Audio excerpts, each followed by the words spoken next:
Let's talk about methamphetamine psychosis. What's up, you guys? My name is Nicole Pludre, and I'm a person in long-term recovery. I've been sober for 8 years, and today I'm coming to you without my tooth because I'm going to try and do one video without my tooth a day to show any of you guys out there that have teeth missing from, gum disease, addiction issues, just poor, not having enough money to get them fixed, that kind of thing, that it's okay to have a missing tooth.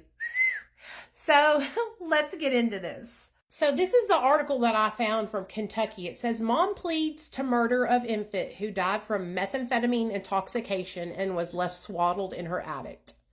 30-year-old woman in Kentucky will spend more than 2 decades behind bars after pleading to killing her 5-month-old son, who died in 2021 of complications due to ingesting methamphetamine.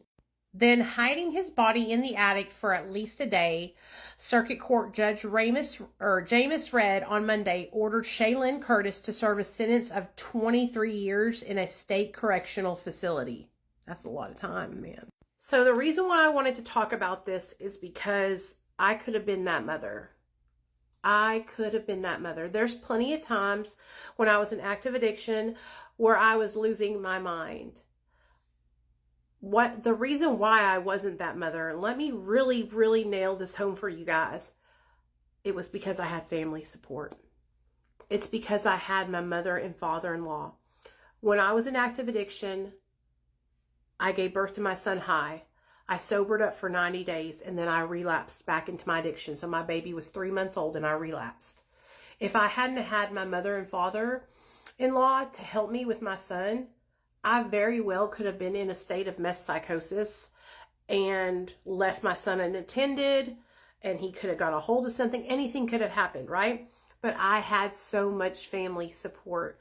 And that is why we can't abandon our loved ones who are struggling with substance use disorder, especially our loved ones that have children. We need to step in and we need to help.